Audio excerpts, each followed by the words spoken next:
9 de fevereiro de 1964. Em pleno domingo de carnaval, morreu Ari Barroso, no mesmo dia em que a escola de samba Império Serrano homenageou o compositor mineiro que cantou o Brasil para o mundo.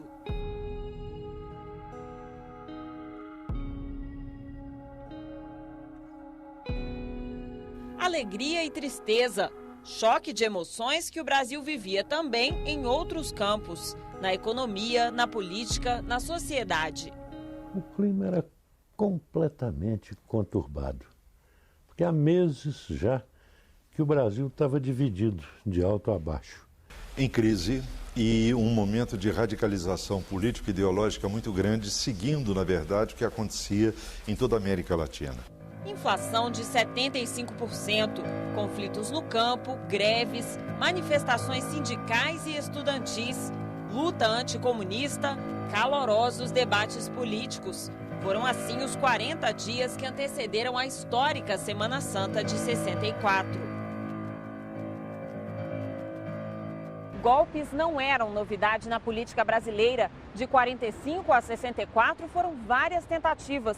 João Goulart enfrentou resistências desde o início. Para tomar posse após a renúncia de Jânio Quadros, o vice-presidente teve que aceitar o parlamentarismo e dividir o comando com o primeiro-ministro nomeado pelo Congresso. Só após 2 anos, Jango reconquistou o poder por meio de um plebiscito em janeiro de 63. Você que está vendo que o parlamentarismo não funciona. Você que tem o direito de escolher o seu presidente e o seu governador. Compareça dia 6 e marque não. Não. O país assistia a discursos e episódios cada vez mais extremistas. Era uma luta radicalizada dos dois lados, da esquerda e da direita, né? O governo do João Goulart foi um governo muito perturbado. Não pôde administrar praticamente. Entre os militares, a gota d'água para apoiar o golpe foram revoltas nas Forças Armadas.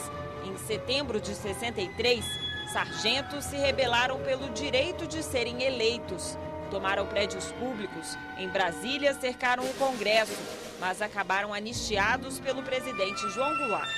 Quando ele propôs, então, a reforma nas Forças Armadas, quer dizer, dar aos sargentos o direito de voto, o direito de manifestação, coisa que os oficiais não admitiam, então, nessa hora, ele perdeu totalmente o controle.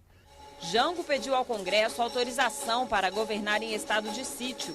O estado de sítio significa a suspensão das garantias regulares, as garantias constitucionais regulares, e amplia o poder do executivo. Isso tudo ajuda a construir um caldo de cultura desfavorável à própria democracia e à ampliação da desconfiança recíproca entre esquerda e direita. Mas sem apoio, o presidente retirou o projeto e buscou o respaldo sindical e popular. No comício de 13 de março de 64, anunciou as reformas de base para 250 mil pessoas na Central do Brasil.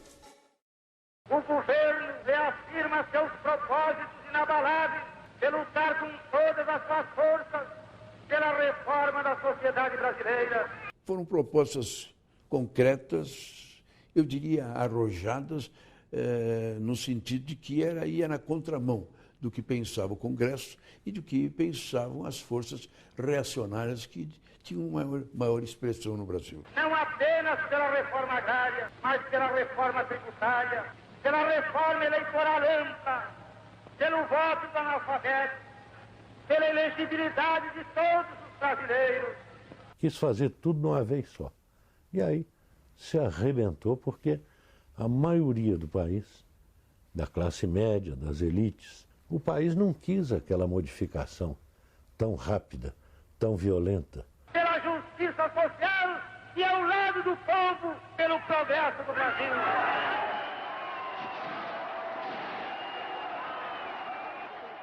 Eram reformas num país atrasado do ponto de vista social.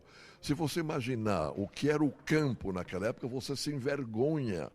Não eram cidadãos, eram párias. Eram pessoas esmagadas pelos grandes proprietários. Então, o projeto de uma reforma agrária não tinha só um problema de ordem econômica que se pretendia. Havia um problema de ordem social imediata. Isso é revolucionário? Não, isso é dar chance para que o povo cresça como cidadão. Isso é democracia, isso não é revolução. Os discursos inflamados no Rio de Janeiro ecoaram aqui em Brasília. 2 dias após o comício, Jango cobrou do parlamento as mudanças na Constituição. Desta vez, durante a abertura dos trabalhos legislativos. Na mensagem enviada ao Congresso, o presidente voltou a defender as reformas política, bancária, universitária e a mais polêmica delas, a reforma agrária. É, pois, com mais alto apreço que me dirijo ao Congresso Nacional, a fim de pedir-lhe o exame desapaixonado das diretrizes aqui formuladas para as modificações do texto constitucional, visando a consecução pacífica e democrática da reforma de base. Para a oposição, Jango queria impor as reformas ao Congresso e implantar uma ditadura no Brasil. Não estamos dispostos, senhor presidente, a deixar que as instituições republicanas sejam envolvidas no maremoto da demagogia e da sedição. A defesa coube a Tancredo Neves, que havia sido primeiro-ministro de Jango durante o parlamentarismo e, em 64, era o líder da maioria. O que faz Sua Excelência é sugerir modificações e, todas as vezes que o faz, submete a sua sugestão à alta sabedoria e à alta soberania do Congresso Nacional. O presidente do Congresso, senador Moura Andrade, deixou clara a tensão entre os poderes legislativo e executivo e mandou um recado explícito para João Goulart. Para a desordem, para o desrespeito aos princípios mais puros e mais válidos do regime, ninguém poderá contar conosco. Estamos decididos a interromper as causas de tantas incompreensões na vida brasileira, entre elas, a marcha do comunismo. 2 semanas depois, Moura Andrade divulgaria um manifesto para romper com o governo e pedir a intervenção das Forças Armadas. A oposição no Congresso era ruidosa, queria o impeachment de João Goulart. Já não resta mais dúvida alguma que chegamos à hora das definições neste país. O chefe de governo evidencia estar disposto até mesmo a chegar à comunização do Brasil, para que aqueles propósitos que perseguem com indiscutível tenacidade encontrem possibilidade de êxito. A maioria parlamentar era predominantemente atrasada do ponto de vista social. E ou refletia diretamente os interesses dos grandes latifundiários, ou eles próprios eram também latifundiários. A turbulência política e o medo das reformas aumentaram um grupo de apoiadores do golpe. Empresários, industriais, políticos, profissionais liberais, parte da igreja e a nascente classe média. Grupo que saiu às ruas de várias cidades brasileiras nas marchas da família com Deus pela liberdade. Em São Paulo, no dia 19 de março, 500 mil pessoas participaram do protesto contra as reformas que elas consideravam comunistas. Nos dias que antecederam ao 31 de março, era muito comum nas cidades brasileiras, das maiores até as menores, as aulas serem suspensas nas escolas, os alunos, as crianças serem levadas para as igrejas e, junto com as suas professoras, rezar o terço. E a cada conjunto de 10 Ave-Marias e um Pai Nosso intercalavam com a seguinte exortação: Nossa Senhora Aparecida, padroeira do Brasil, livrai-nos do comunismo. Era esse o ambiente que se vivia no Brasil naquele momento. A imprensa, com exceção do jornal Última Hora, também passou a atacar o governo. A elite brasileira, que tinha o domínio do rádio, do jornal, da televisão, as grandes vozes troantes no Congresso Nacional, eram ultraconservadores. Os sindicatos trabalhistas e a União Nacional dos Estudantes defendiam o governo e as reformas. O fotógrafo paulista Jorge Bodansky relembra as utopias de 64, quando estudava na Universidade de Brasília. Era um clima fantástico de euforia. Eu não conseguia imaginar que pessoas pudessem ser contra isso, né? Para mim, o Brasil caminhava nesse sentido, né? Para construir uma nação livre, independente e igualitária, né? A semana do golpe começou com um quórum baixo no Congresso. De 470 parlamentares, apenas 169 estavam em Brasília. Naquele dia 30 de março, A defesa de Jango foi tímida, limitada a meia dúzia de oradores. Aqui na Câmara, o mais empenhado era Doutel de Andrade, líder do PTB, partido do presidente. A oposição, irritadíssima, furibunda, levanta aqui a inveja contra o senhor presidente da República. Faço uma advertência para que não tenham a coragem de botar a cabeça de fora, porque será decepada. A ameaça não surtiu efeito. Deputados e senadores de oposição incitavam as Forças Armadas. Que autoridade tem o senhor presidente da República para pretender agora que as Forças Armadas o sustentem no poder, quando ele pretendeu destruir-lhes a estrutura? E da tribuna, os discursos já insinuavam o que estava por vir. Se as Forças Armadas quiserem cumprir seu dever constitucional, nós cumpriremos o nosso, fazendo aquilo que está no nosso alcance. Na noite daquela segunda-feira, em Minas Gerais, a conspiração foi a público. O general Carlos Guedes admitiu que os militares tramavam um golpe. Foi numa entrevista ao jornalista Fábio Martins, da Rádio Itatiaia de Belo Horizonte. Chegou a falar que ia depor o presidente João Goulart, o governo constituído. Bom, a cidade estava já sendo tomada nos postos de gasolina, o ambiente era muito tenso. Carlos Guedes e outros comandantes militares estavam indignados com a revolta dos fuzileiros navais.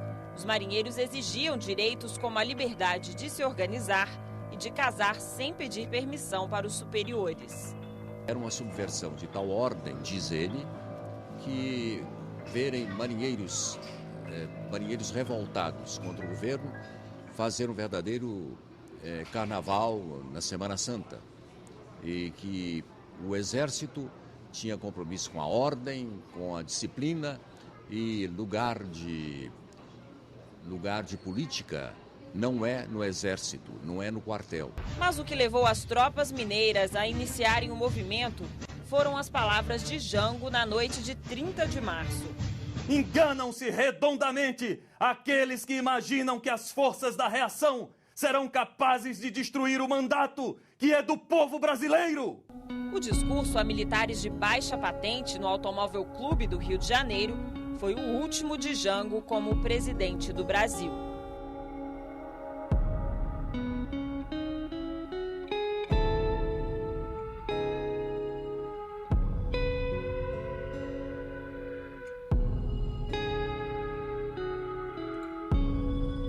No dia 31 de março de 64, o golpe era iminente, mas ainda não tinha data marcada.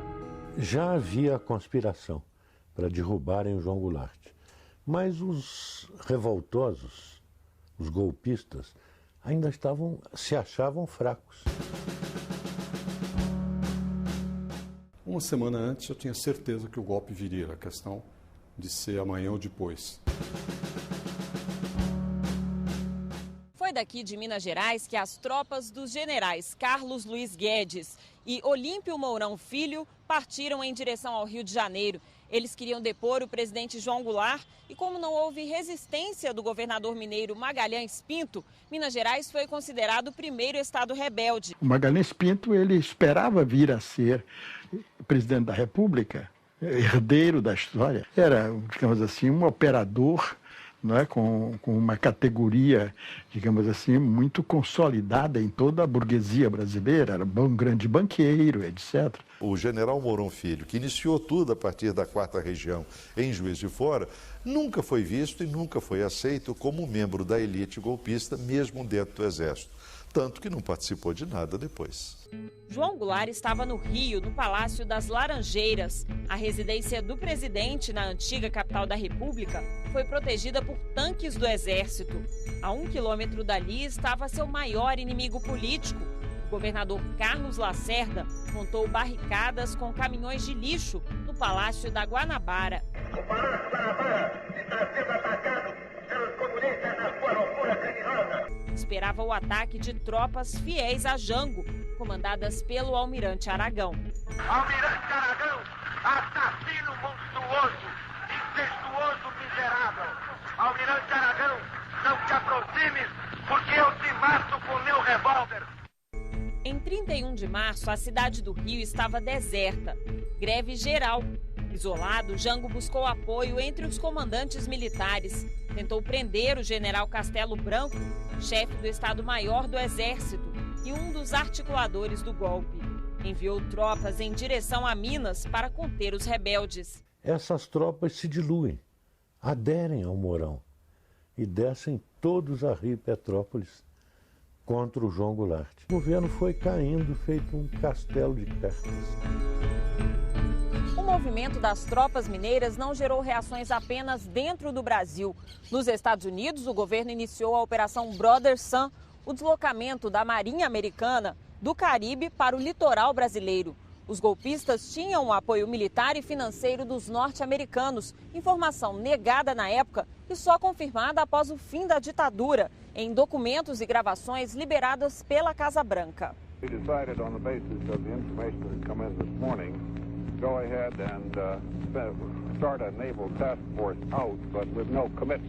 A frota não chegaria a tempo do golpe, mas serviria para intimidar a resistência. A conversa de Lyndon Johnson com assessores traz outra revelação. O presidente americano sabia que o impeachment do colega brasileiro estava sendo articulado no Congresso. In the meantime, they have drafted an impeachment in congressional circles of Goulart. Os reis do golpe foram os americanos. Não percam tempo imaginando que foi um confronto nacional. Houve o confronto nacional. Mas quem cria o golpe são os Estados Unidos no centro da Guerra Fria. Os Estados Unidos manipularam tudo, criaram a conspiração, estavam prontos para invadir, inclusive, o país à mão armada, como hoje está provado. Com o golpe em andamento, a oposição no Congresso passou a defender abertamente a interferência militar. O arquivo da Câmara guarda em discos de vinil os embates daquela terça-feira. As gravações revelam o clima de tensão que dominava o país. Não está mais na hora da retórica, nem da filigrana. Agora está na hora de brigar. Se Vossa Excelência querem brigar, já começou. Chega de conversa, chega de desafio, então vai ser na marra. E daí? Agora é na marra. Francisco Julião, líder das ligas camponesas em Pernambuco, elevou ainda mais o tom. O deputado disse que o povo estava de prontidão para revidar aos militares. Nós já podemos dispor de 500 mil camponeses para responder aos gorilas como os gorilas quiserem.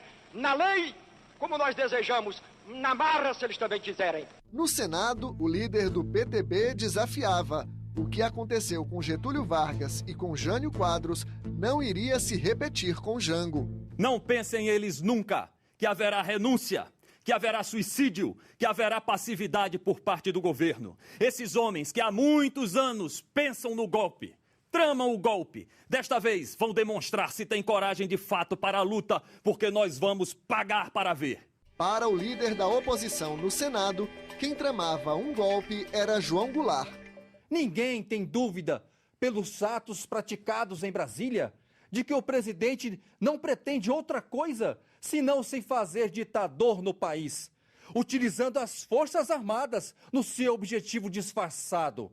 A noite de 31 de março avançava. Deputados faziam as contas de quantos estados apoiavam os militares de Minas Gerais. O governador de Goiás acaba de afirmar que com as mesmas armas com que ele defendeu a posse do senhor João Goulart, hoje ele defende a Constituição do Brasil.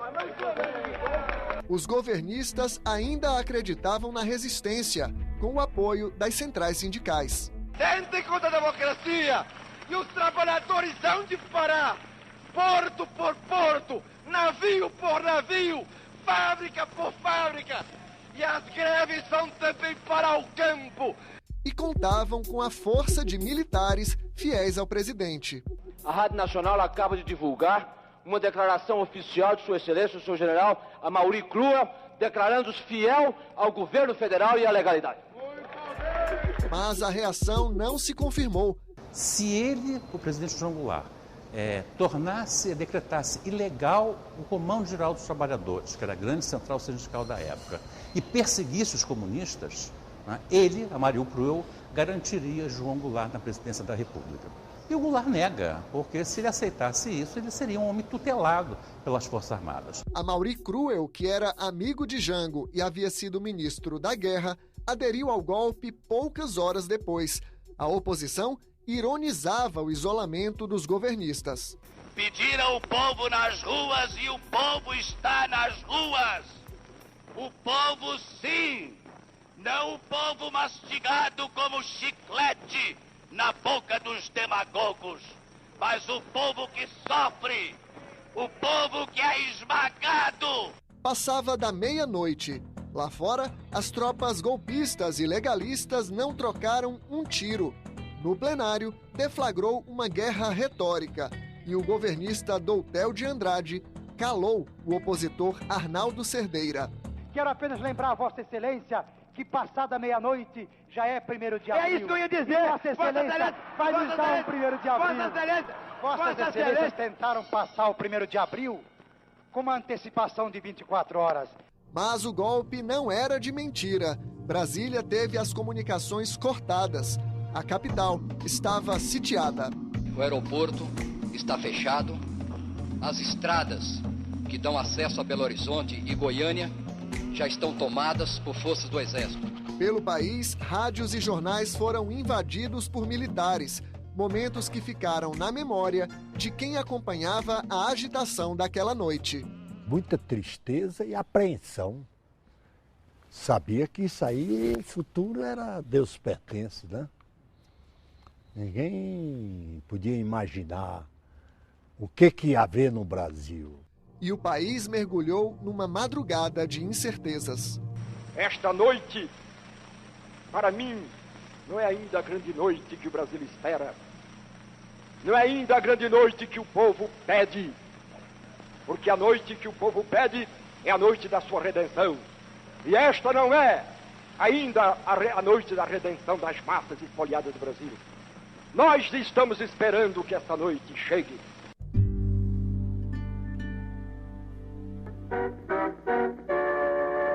O segundo exército manter-se-á fiel à Constituição e tudo fará no sentido da manutenção dos poderes constituídos, da ordem e da tranquilidade.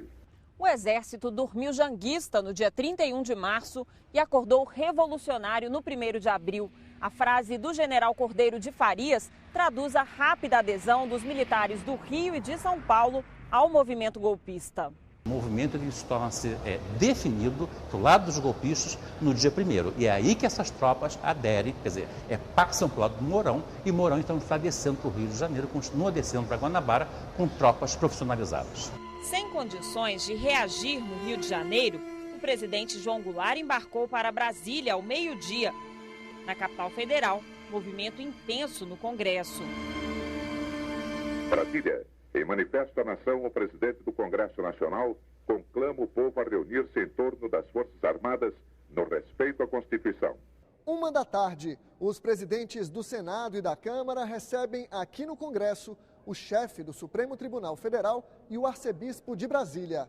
Juntos, Legislativo, Judiciário e Igreja Católica fazem um apelo ao comandante da 11ª Região Militar, o general Nicolau Fico.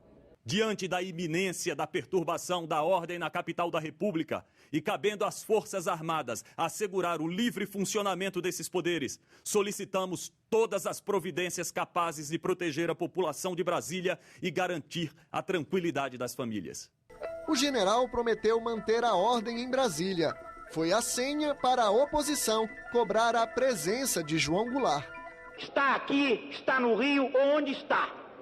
Ou que paradeiro tem Sua Excelência, que lançou o povo na rua para depois sumir ele próprio da rua? O mesmo deputado ironizava a ausência de Tancredo Neves. Aqui não apareceu ainda o líder do governo. Se existe governo e se ainda há líder. No dia anterior, Tancredo já havia se defendido desse tipo de ataque. Mais do que nunca, o meu destino está indiscutivelmente vinculado ao do presidente João Goulart, para a vitória e para a derrota. Os que me conhecem a formação e os sentimentos jamais me fariam a injustiça de supor-me capaz de uma deserção no fragor da luta. Tropas de Minas Gerais estavam a caminho de Brasília e os governistas planejavam a resistência. Civis se alistavam em milícias, na expectativa de receber armas para o combate. O plano para o dia seguinte era enfrentar os militares e ocupar o Congresso. Estou sendo informado pelo nosso colega deputado Oswaldo Zanello, que ouviu da Rádio Nacional, há poucos minutos, a convocação para que populares se apresentem ao Palácio do Planalto a fim de receberem armas e defender a legalidade. Os janguistas garantiam: a defesa do presidente estava armada.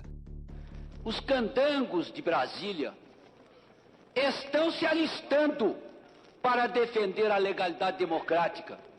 Já fazem ordem unida pelas ruas e pelos logradouros da cidade de Brasília. Nós tínhamos preparado essa gente lá no Teatro Nacional, não é? Com estudantes e trabalhadores, para eventualmente chegarem no Congresso e, num determinado instante, sentar nas cadeiras. Entrava e tal, descia das arquibancadas, se tumultuava. Lá tinha umas 2.000 pessoas, mais ou menos, 1.500 a 2.000 pessoas. Alguns oposicionistas, ainda que desconfiados, já se consideravam vencedores. Nós podemos ainda ser vítimas de uma traição. Eles podem dar-nos a impressão de que realmente se entregaram para de surpresa nos apanharem, pegando a nós, aos nossos comandos, àqueles que asseguraram a vitória e tentarem o revide. O partido de Jango insistia: a derrubada do governo era uma afronta à Constituição. O problema fundamental que se coloca hoje nesta casa e na história é o de saber se um presidente da República, quaisquer que sejam seus erros, pode ser destituído por governadores e militares sediciosos que se colocam fora da lei. Como pode ser legalista um movimento que fere a lei das leis, que é a Constituição da República? Mas a União Democrática Nacional se mostrava disposta a excessos.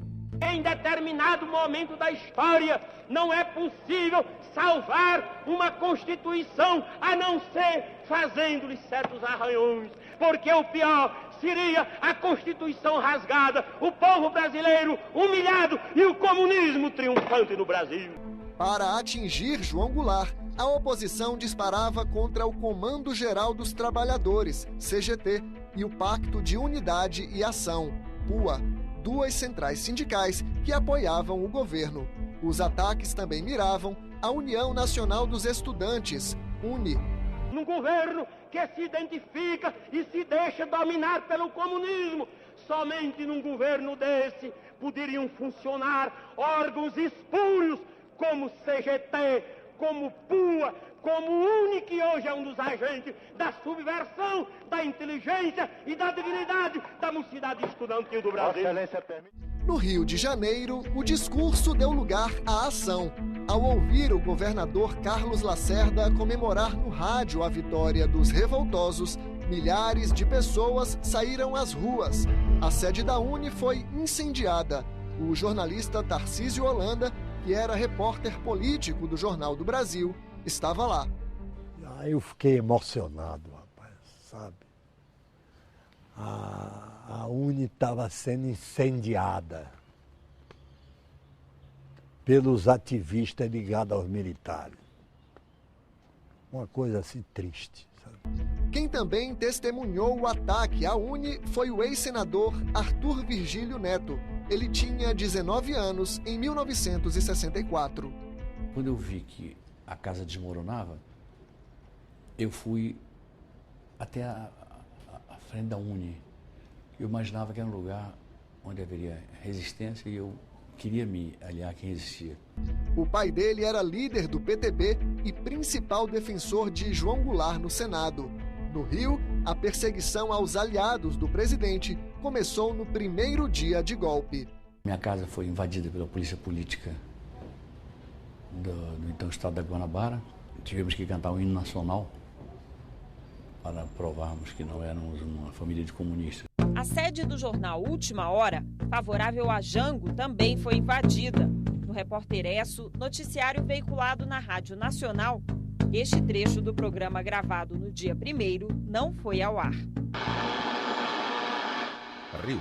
A Presidência da República distribuiu nota historiando os acontecimentos que tiveram início no estado de Minas Gerais.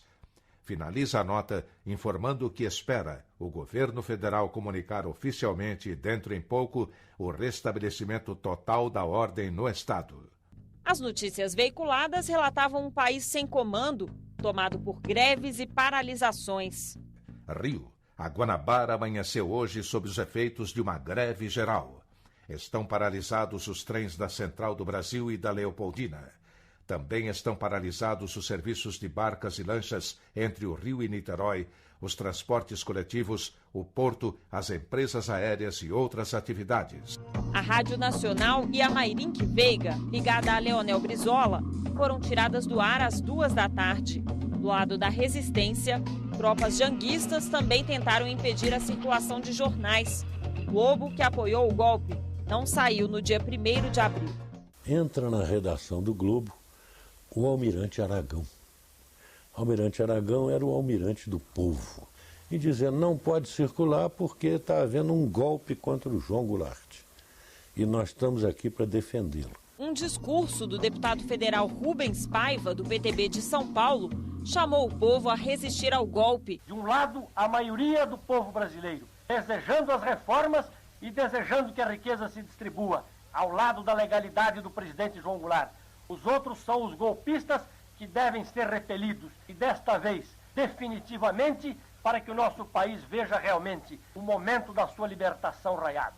As tropas prenderam líderes políticos ligados a Goulart, como o governador de Pernambuco, Miguel Arraes, e sindicalistas do Comando Geral dos Trabalhadores. Choques entre o exército e manifestantes pró-Jango deixaram 2 mortos no Rio e 2 no Recife. Pernambuco, São Paulo, Minas estavam tomados pelos militares. Brasília também.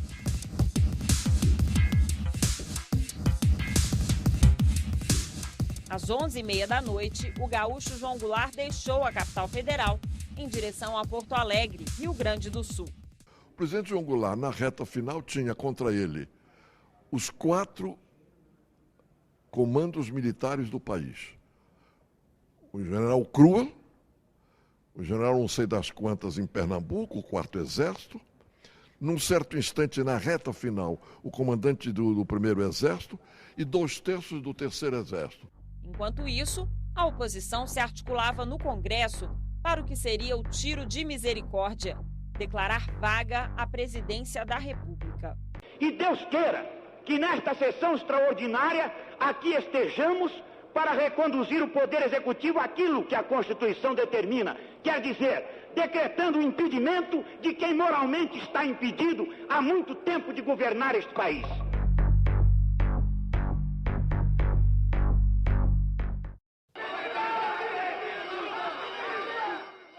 2 de abril, 2h40 da manhã. Senadores e deputados se reúnem no plenário da Câmara para uma sessão convocada às pressas. Dos 470 parlamentares, poucos atendem ao chamado. A lista de presença acusa o comparecimento de 152 senhores deputados e 26 senhores senadores, achando-se, portanto, na casa 178 senhores congressistas. Na presidência dos trabalhos, o senador Auro de Moura Andrade. O paulista, de 49 anos, havia participado da Marcha da Família com Deus pela Liberdade, um manifesto contra Jango em São Paulo. O comunismo ateu. Aqui no plenário da Câmara, o senador Moura Andrade desligou os microfones de aparte, usados pelos outros parlamentares. E apesar dos protestos e dos gritos desesperados dos governistas, negou a palavra ao deputado Bocaiúva Cunha, vice-líder do presidente João Goulart. Não é possível. Antes de colocar o tema, Vossa Excelência não pode me pedir questões de ordem. Moura Andrade fez a declaração que os militares esperavam. Comunico ao Congresso Nacional que o senhor João Goulart deixou o governo da República.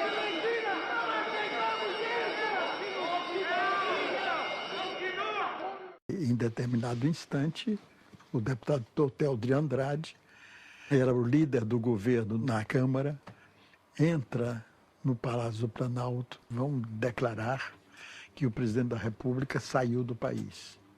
Aí voltei na mesa, né? E aí faço a comunicação. O presidente da República se afastou de Brasília em direção ao Rio Grande do Sul e disse a Darcy: assina aqui. Eu sou consultor-geral da República, não posso assinar esse negócio. Você que tem que assinar como ministro da Casa Civil. Darcy Ribeiro mandou um ofício ao presidente do Congresso. O senhor presidente da República incumbiu-me de comunicar a Vossa Excelência que, em virtude dos acontecimentos nacionais das últimas horas, decidiu viajar para o Rio Grande do Sul.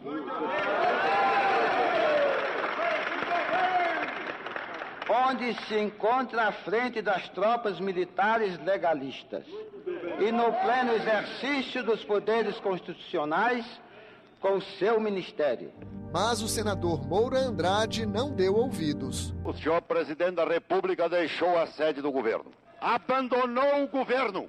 Assim sendo, declaro vaga a presidência da República. A sessão foi encerrada às 3 da manhã, mas a gravação do áudio seguiu por mais alguns minutos.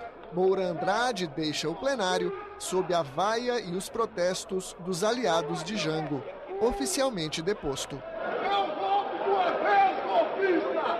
Fecha essa casa!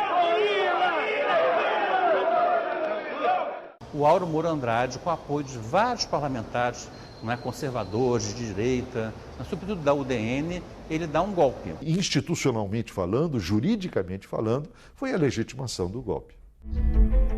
Quase 50 anos depois, o Congresso reconheceu que João Goulart estava no Brasil e anulou aquela sessão. 50 anos na história de um homem parece muito tempo, mas na história de um país não é muito para reconquistar a verdade. Uma oportunidade, mesmo que simbólica, para que nós possamos fazer com que a verdade prepondere ao longo dos anos. A devolução simbólica do mandato de Jango reconhece um erro do passado, mas não muda o que aconteceu em 64. No dia 2 de abril, o Brasil acordou com um novo governante. Às 3h45 da madrugada, os presidentes do Congresso e do Supremo Tribunal Federal vieram ao Palácio do Planalto em um carro escoltado por homens armados. Nós assistimos da janela, eu e Darcy, não é? O pessoal vir vindo, saindo ali daquela porta traseira, né, que dá na Praça dos Três Poderes. Eles incorporam o presidente do Supremo ao seu grupo e entram no Palácio do Planalto. Numa rápida cerimônia, deram posse a Ranieri Mazzilli. O deputado era o primeiro na linha da sucessão presidencial. No mesmo dia, o Ministério das Relações Exteriores informou outros países sobre a mudança. À tarde, o presidente dos Estados Unidos, Lyndon Johnson, reconheceu o novo chefe do Executivo brasileiro. Naquela quinta-feira, este homem entrou no Palácio do Planalto com uma pistola carregada. Ele é Aníbal Teixeira. Já foi deputado federal e ministro do Planejamento. Em 64, era deputado estadual em Minas Gerais. Ele não gosta de ser chamado de espião, mas admite. Recolheu informações decisivas para os militares deflagrarem o golpe contra João Goulart. Eu fazia a parte de informação e contra-informação. Eu fazia um desenho com pesquisa de como estava o empresariado, como estava a própria imprensa, para poder dar as dimensões do que poderia vir a ser esse movimento. Aníbal trabalhava para o general Carlos Guedes. O comandante da infantaria em Belo Horizonte queria ter certeza de que a tropa de 1.600 homens a caminho de Brasília não seria recebida a bala por milícias fiéis a Jango. Eu posei aqui clandestinamente, sem autorização. Vim ao Congresso, tive contato aqui com o Mazzilli, com outras lideranças. A ordem era ocupar Brasília. As tropas mineiras chegaram à capital sem disparar ou receber um tiro e ficaram a postos na Praça dos Três Poderes com uma missão: Garantir o funcionamento do Congresso, garantir a ordem, não houve nenhum tumulto em Brasília. No Congresso, Aníbal Teixeira conversou com parlamentares e acompanhou as sessões. No Senado, a maioria apoiava o golpe. O senhor João Goulart evidenciou demais a sua política de favorecimento à implantação atrevida do comunismo no Brasil.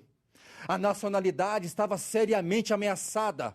As Forças Armadas colocadas à beira do abismo da desmoralização. O senador Arthur Virgílio, líder do PTB, condenou a manobra que derrubou o presidente. Estou solidário com o senhor João Belchior Marques Goulart. Solidário ontem, solidário hoje. Estive ao lado de Sua Excelência até os últimos minutos, enquanto ele se encontrou em Brasília. Fui levá-lo ao aeroporto. Mais do que nunca, estarei nesta tribuna enquanto puder falar. Na Câmara, deputados não escondiam a ligação com líderes militares do golpe. Acabo de ter comunicação telefônica com o senhor general Humberto Castelo Branco, que me avisou que no momento todo o movimento do Rio Grande do Sul foi acabado. Em Porto Alegre, Leonel Brizola incitava a população a resistir e defender João Goulart. Leonel de Moura Brizola assume um papel, e hoje isso é inegável, de verdadeiro incendiário. Desde 63, Brizola convocava a população a integrar grupos de 11 pessoas como um time de futebol, armados para defender o governo de Jango e as reformas. O Grupo dos 11 serviu muito mais como pretexto para os grupos conservadores alardearem o perigo de uma guerra revolucionária do que propriamente esses grupos terem força para fazerem isso. Sem apoio popular e com a ameaça de militares vindos do interior, João Goulart recusou os planos de resistência do cunhado e voou para uma fazenda no município gaúcho de São Borja. O presidente João Goulart não quis resistir. Ele não queria que houvesse derramamento de sangue. O João Goulart cai, ainda com enorme apoio popular. Aí me pergunto, e por que não resistiu? Porque ele tinha um canivete contra metralhadoras e canhões. Não dava para ser herói de fantasia. Ele percebeu que aquela resistência redundaria no fracasso, não é? Sobretudo pelo apoio norte-americano, e que isso iria dar início à guerra civil. Na Câmara, Tancredo Neves renunciou à liderança do governo. A defesa de João Goulart coube ao deputado Sérgio Magalhães, que denunciou: a caça às bruxas começava a varrer o país. O deputado Neiva Moreira, o deputado Marcos da Costa Santos, o deputado Eloy Dutra estão presos, provando já a arbitrariedade e o abuso de um regime de exceção que se instalou. A Universidade de Brasília também foi alvo dos militares. A UNB tinha sido criada em 62 e idealizada por intelectuais como Anísio Teixeira e Darcy Ribeiro, chefe da Casa Civil de Jango. A universidade era um símbolo das ideias de esquerda. Eles entraram, invadiram a universidade, prenderam professores, bateram em professores e alunos, entraram com caminhões para retirar os livros da biblioteca que eles achavam que eram livros de esquerda. Os estudantes de Brasília tentaram resistir. Jorge Bodansky participou e registrou os protestos. A gente estava educado para tomar o poder e não para entregar o poder para os militares, né? Foram 55 horas de ação militar no país, com tanques e metralhadoras a postos, mas não houve combates. Na hora que um gesto de força se levanta contra o Goulart, não tem ninguém para defendê-lo.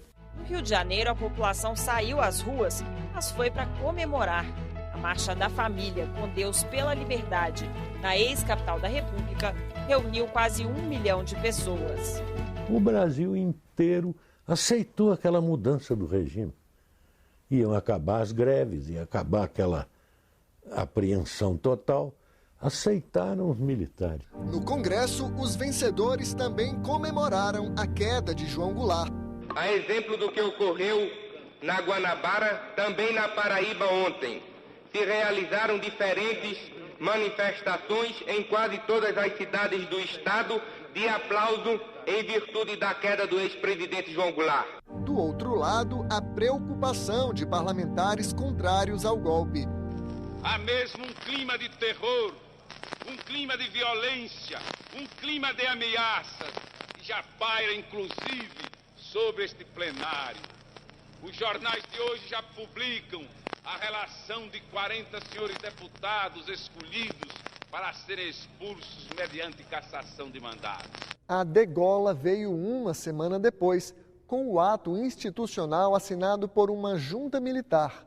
O Comando Supremo da Revolução passou por cima da autoridade do Congresso, cassou 40 deputados e senadores e convocou o parlamento para, no dia seguinte, indicar um novo presidente da República. Na eleição indireta, venceu Humberto de Alencar Castelo Branco, um dos líderes do golpe, e o destino de 79 milhões de brasileiros ficou na mão de um general eleito por 361 pessoas. Caminharemos para a frente com a segurança de que o remédio para os malefícios da extrema esquerda não será o nascimento de uma direita reacionária. Quando Castelo Branco tomou posse, o presidente deposto já tinha se exilado com a família no Uruguai. Lá, João Goulart recebeu a notícia da cassação de seus direitos políticos no primeiro ato institucional. Hoje, acho que os grandes defeitos da democracia brasileira, muitos deles foram gerados naquele período em que o Brasil ficou sem os seus líderes. Foi uma tragédia que realmente cavou um fosso profundo na nossa história e impediu brutalmente um processo de transformações que estava sendo gerado. Jango morreu no exílio sem nunca regressar ao Brasil.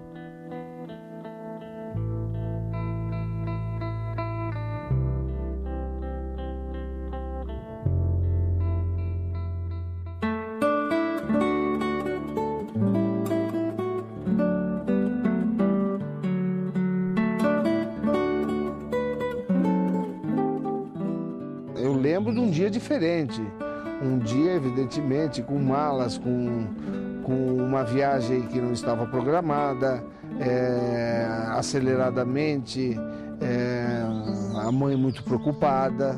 Enfim, eu lembro como um dia diferente, mas é evidente que nós não tínhamos a dimensão da tragédia que estava se abatendo sobre a democracia brasileira e sobre o destino que a família teria daquele dia para frente. Granja do Torto, uma das duas casas oficiais da Presidência da República em Brasília, onde Jango viveu com a família durante 2 anos. João Vicente, filho do João Goulart, morou aqui, é a primeira vez que ele retorna à Granja depois de 50 anos, não é isso, João? É verdade. 50 anos depois a gente volta ao lugar da onde nós temos assim a última lembrança de estarmos no Brasil. Aqui significa o último lugar aonde nós fomos arrancados do solo brasileiro. Que tipo de sensação estar aqui na Granja do Torto traz para você? Sinceramente, não é uma sensação muito prazerosa, né? Até você poderia me perguntar, bom, mas é uma sensação, o emociona? Não. São estas imagens que meus olhos levaram para o exílio. São estas imagens que nós lá, como aves peregrinas, né, do exílio, lembrávamos durante 12 anos que ficamos lá ao lado de nosso pai, que ele não pôde voltar. Então, é um momento de reflexão, não um momento de emoção. Na semana do golpe, seu pai estava no Rio de Janeiro, no Palácio das Laranjeiras. Vocês estavam aqui na casa? Nós estávamos aqui, nós saímos inclusive primeiro daqui para Porto Alegre, num aviãozinho pequeno. Aqui existia uma pista de aviação e nós saímos primeiro porque foi instruções dele, nós íamos para Porto Alegre porque ele estava vindo do Palácio de Laranjeiras para cá. Ele ficou aqui no dia 1º até a madrugada, conversando com o Darcy, com o Almino, com o Dutel, entre outras pessoas, e daqui ele saiu para Porto Alegre. João Vicente busca na memória a casa do menino de 4 anos. A sala é a mesma, aqui existia um escritório grande daquele lado ali, mas o resto igual do que daqueles anos. Eu acho que mudou muito pouco. À disposição dos quartos. O quarto lá do fundo era do pai. A gente ficava mais nesses quartos por aqui. Esses pequenos aqui era que a gente dormia e já saía direto para a piscina. E as passagens da infância na presença do pai. Sentado aqui, eu tomando banho ali dentro d'água. É essa foto aqui? É essa foto aí, não tá aí a foto. Esse aqui é o Maneco Lins, que era o piloto dele, piloto particular, o piloto do Cessna. Aqui atrás, onde estão esses coqueiros, que estacionavam um aviãozinho monomotor Cessna de 4 lugares, que a gente decolava para ir pescar. Na granja, próximos à natureza e em contato com os animais, moraram Lula, Figueiredo e Jango, 2 presidentes civis e um militar. Em comum, o gosto pelo campo. Meu pai é de origem rural, a gente sempre ficou em fazendas, ele se criou no campo. Então acho que quando teve de assumir a presidência da República, ele achava que o Palácio da Alvorada era muito vazado, muito aberto. E aqui era mais as pessoas amigas, ligadas à família. Era uma reunião mais de família do que reuniões políticas. Sem querer, João Vicente foi personagem de uma reunião entre Jango e os militares.